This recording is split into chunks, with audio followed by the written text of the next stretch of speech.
Sean Hook's Newsmaker Saturday starts now. Thanks for joining us on Newsmaker Saturday. We're going to touch what has become kind of a third rail of the political discussion in the world, and that is climate change. The UN's climate science body has just released a major report on the climate, specifically aimed at ways to curb greenhouse gas emissions to avoid a worst-case warming scenario. This is the last of 3 installments of the Intergovernmental Panel on Climate Change, the IPCC, their 6th assessment report. They are insisting that countries have to reduce their fossil fuel use substantially, and that unless action is taken soon, some major cities will be underwater.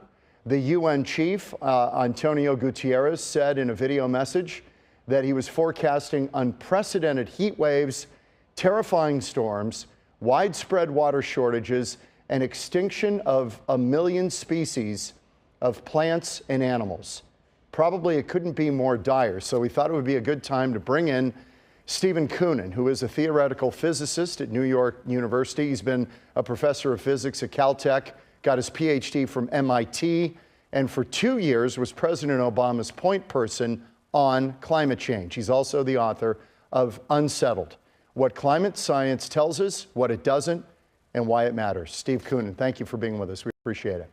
Great to be talking with you, John. Okay, what the Secretary General said about the climate scenario, accurate or hyperbolic?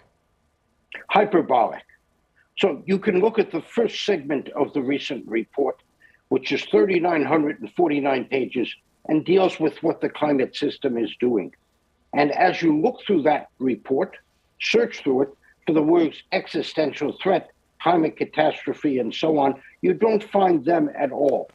You do find the words climate crisis once, and that's not a scientific finding, but is a description of how the US media have overhyped the situation. Why is this happening, Stephen? You're telling me the science is saying one thing, but the policymakers and then the reporters are saying something else.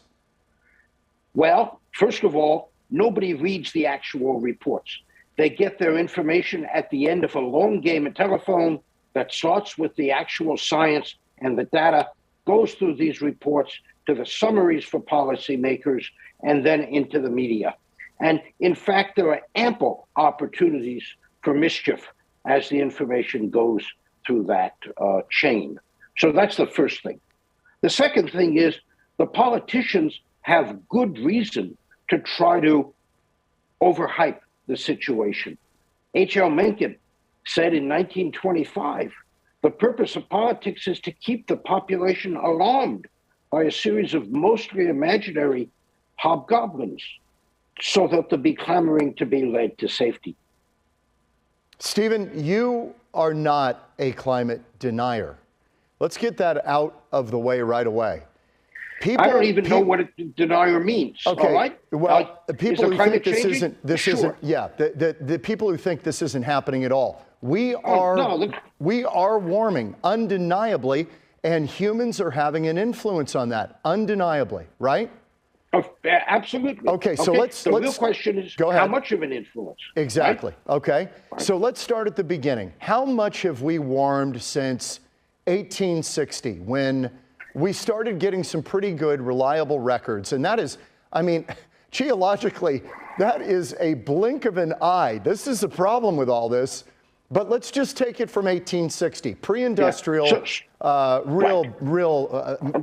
robust revolution. About 1.1 degrees centigrade, or roughly 2 and a bit degrees.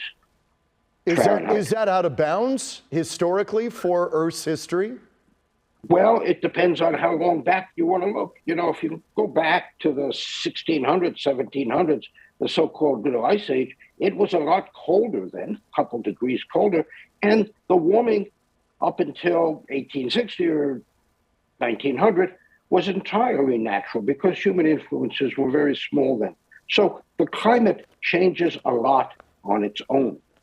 If you go back to the last time that there weren't many glaciers on the Earth, 125,000 years ago, the temperature was 2 degrees warmer and sea level was 20 feet higher than it is today. So climate changes a lot on its own. So we've been warmer than this before. In not modern civilization, well, yes. If you go back 6,000 years, yes, we have been warmer. Okay. But not modern civilization. Okay, really. and then from 1860 to about 1910, it starts to warm, and then what happens? So it warms from 1910 to 1940, roughly. We're talking average temperature over the globe right now. It warms from 1910 to 1940, and then from 1940 to 1970, it actually cools a little bit. And then from 1970 to roughly 2000, it warms again at about the same rate that it did in the early 20th century. And it's been less rapidly warming since 2010 or so. So wait a minute. That means as emissions have climbed over that period of time, the temperatures have fluctuated.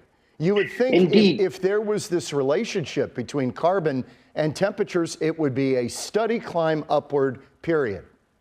Right. That tells you right away, as you just recognized, that the story is a lot more complicated simply than carbon dioxide has broken the climate. There are many influences besides carbon dioxide that act on the climate. Some of them are due to humans growing carbon dioxide, but also growing methane warms the planet. But aerosols, dirt in the atmosphere from burning dirty coal, cools the planet. What about volcanoes? Same thing, right? Volcanoes do, but they don't last for very long because they go off episodically. Whereas the coal dirt that we put up in the air gets refreshed as we keep putting it up. But then there are natural fluctuations in the climate. The climate varied before we were influencing it. And you have to take those into account as well before you can say, aha, that's human influence. So what I hear you saying is we don't have this completely buttoned up, even though we're told that all the scientists agree on this. You're an MIT, Caltech, Obama advisor on climate who is sitting here telling me we don't really have this completely figured out. Is that what I'm hearing you say? The situation is unsettled, all right? The title of your book. I titled the book like that. The models differ among themselves. There are 50 different models that the world uses to try to figure out what's happened and what might happen. The models differ among themselves by more than the warming that we're supposed to be describing, and the scientific community just averages them all. Why are we stuck on trying to keep the temperature below 1.5 Celsius in terms of warming over the next, what are we looking at? What's the IPCC trying to reach? 50 years? It's supposed to keep warming less than 1.5 degrees. And for that to happen, emissions have to go to zero by 2050. Well, 30 years from now. Well, that's not happening because the rest of the world is burning fossil fuels to survive. Right. It's a fantasy that that's going to happen. All right. Okay. So what happens if we exceed 1.5? The world's not going to fall apart. Of course not. I once asked the guy who was allegedly the father of the 2-degree limit, why did you pick 2 degrees? And he said, well, it's about right, and it's an easy number for politicians to remember. So politicians' memories have gotten a bit better, I guess. Now it's 1.5 degrees, all right? It's a very fuzzy line, all right? If it got to 5 degrees, something serious would happen. I think everybody would agree on that. But 1.5, look, the globe has already warmed, as I told you, 1.1 degrees since the late 19th century. And we have seen the greatest improvement in human welfare ever. We went from 2 billion people to 8 billion people today, 4 times. And nutrition, education, health, child mortality, education, they have all blossomed even as the globe warmed. Wait a minute, you're telling me now a warmer planet is a more hospitable planet and better for plant production and grow and food. Yes. So in fact, crop yields have gone up, and even NASA says a major factor was the fact that there's more CO2 in the atmosphere. Plants love CO2. We pump it into greenhouses. Also, the growing seasons are a bit longer. The temperature is a bit warmer. So yes, the Earth has become greener because we have put CO2 into the atmosphere. Stephen, how good are these climate models? It seems that we're basing a lot of our assumptions on climate models that seem pretty noisy and not in complete agreement. And then there's this emissions scenario, RCP 8.5. It's basically a concentration of carbon.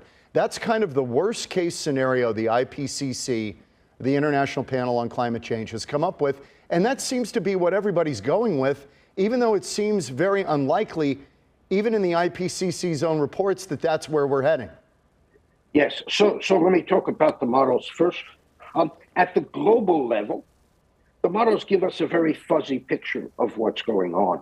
But even the modelers themselves, and you can find that in the literature, where leading modelers say these models are given too much credence for local changes in the climate, whether it's sea level or storms or whatever. So we shouldn't believe them. The models are driven by what you assume about future emissions. And as you say, there's one extreme scenario, 8.5, which up until a few years ago was kind of the gospel, business as usual. Well, in fact, people started to realize about 3 or 4 years ago, the world is not going to follow that path. Emissions are going to be a lot less. And even the IPCC now says it's unlikely that that's going to happen. So a much more benign scenario is now viewed as more likely than this extreme one. Okay, so we've got some disagreement over the path forward, it strikes me. And this is a very expensive question.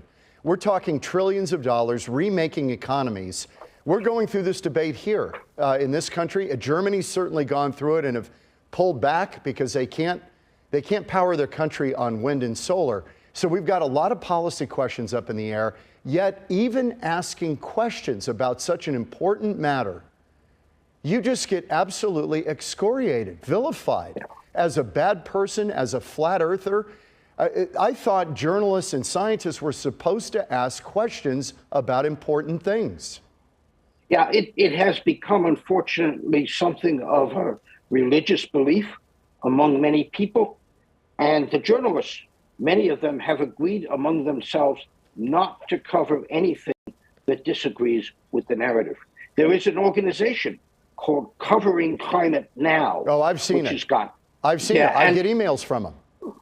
It's terrible, all right? They will not really talk about the science. And if I were a reader, I would be enraged because I need to feel like I'm getting a straight story. Okay, Stephen, before we take a break, and thank you you're going to stay with us over the break. It's just, it's too important a topic that doesn't get enough.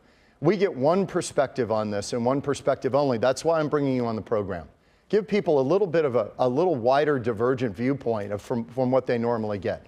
Okay, here in the Southwest, we are dealing with a severe drought. My understanding is these droughts, 30 years or 40 years, are not actually uncommon. We have a history of this going back thousands of years. We're in the middle of one right now. Is this climate change or is this just weather? Well, it is certainly a changing climate. What role humans have in it, I think, is very much up for grabs. As you noted, if it happened before, around 1100, around 1500, we had multiple decades of mega drought. When human influences were essentially zero, you have to say why what you're seeing now isn't just that again. And the models are nowhere good enough to tell us that. Okay, I've got another question based on the temperature rise. We've seen since 1860 a rise of about a degree of Celsius of warming, right? That's pretty much accepted. Yep. Does anyone believe that 1 degree would cause droughts and would cause climate-related deaths, which we're attributing deaths in this city to a warming climate? It strikes me that's an economic matter that people can't find air conditioning. Right. So people don't die from climate. They die from extreme weather. And so you can look at the incidence of weather-related deaths over the last century around the world. And when you do that, you discover that they have fallen by least 10 times, if not 50 times, since 1900. We've gotten a lot better at predicting where storms go. We've got a lot better at building flood defenses. We have air conditioning. And so, in fact, deaths from weather or climate, whatever you want to call it, have actually gone down a tremendous amount over the last century. We're going to take a break. Steven Koonin, who was a former advisor to President Obama for 2 years in the White House on climate matters, and former MIT, Caltech guy, now at New York University, the Center for Urban Science. He's a theoretical physicist. He's written the book, Unsettled, What Climate Science Tells Us, What It Doesn't, and Why It Matters. And it certainly does matter. We're back in a moment with Steven Koonin on Newsmaker Saturday. Back on Newsmaker Saturday with Steven Koonin, a theoretical physicist at New York University. He's also he was the climate point guy for President Obama in the early part of his administration, 2009 through 2011. He is the author of Unsettled, What Climate Science Tells Us, What It Doesn't, and Why It Matters. Back with Steven Koonin. Steven, one of the things that came out of the IPCC report recently, the UN Secretary-General, he talked about a lot of this stuff, but then the chair of the working group, Jim Skia, he said, it's now or never. If we want to limit global warming to 1.5 Celsius, without immediate and deep emissions reductions across all sectors, it will be impossible. Is it true? Well, it may be impossible. I think it's a fantasy that we're going to be able to reduce emissions enough to make them go to zero in the next 30 years.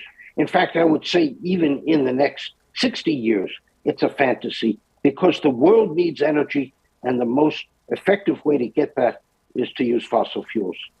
And the United States accounts for how much of the carbon going into the atmosphere? We're about 13% of total greenhouse gas emissions. That's disproportionate to the population. We're only 4.5% of the population.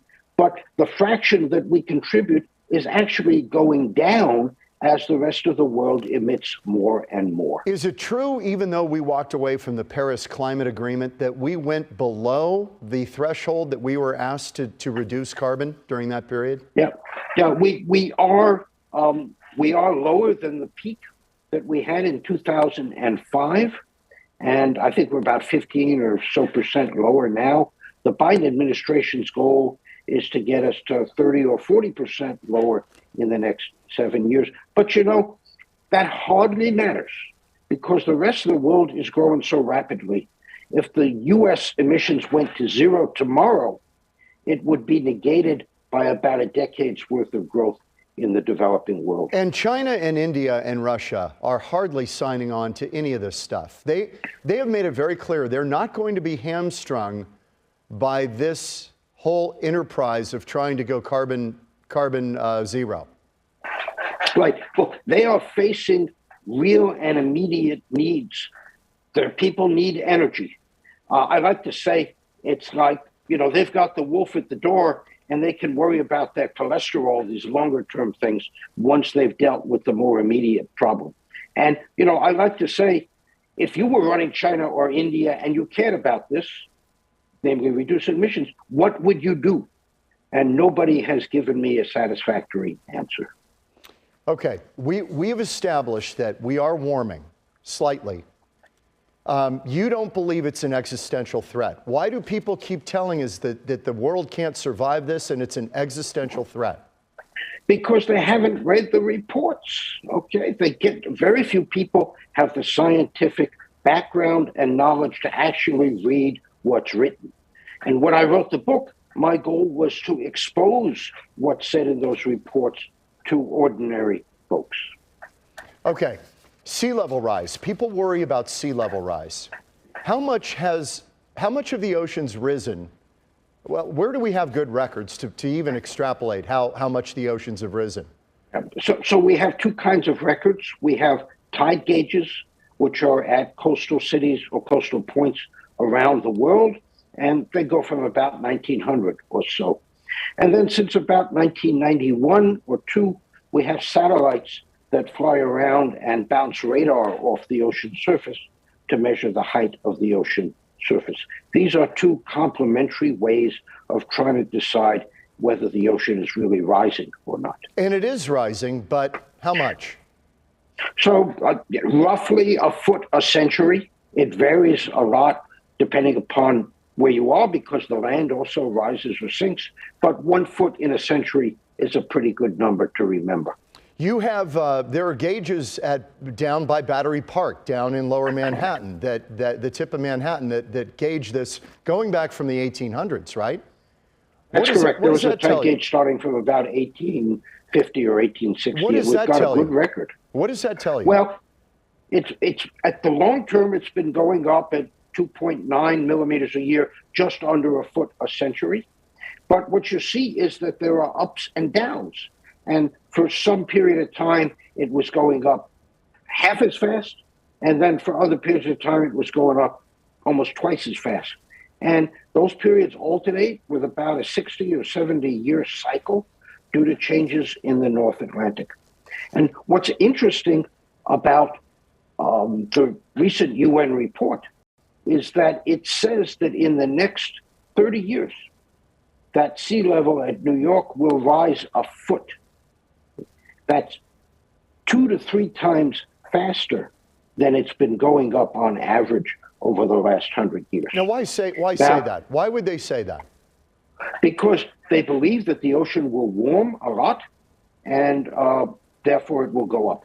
To be fair, the IPCC puts a big uncertainty on that number.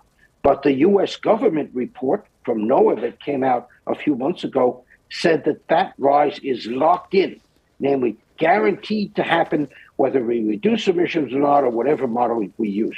Now, if it's going to rise that rapidly, we're going to see it pretty quickly, and we'll know if they're right or not. So I hope I'll be around in another decade to see whether, in fact, it's going to go up that fast. Stephen, how should we proceed with what we know and what we don't know? And I got to be honest, a guy you work with, Jonathan Gruber, who was the architect of the Affordable Care Act, made a statement during the debate over that kind of resonated with me.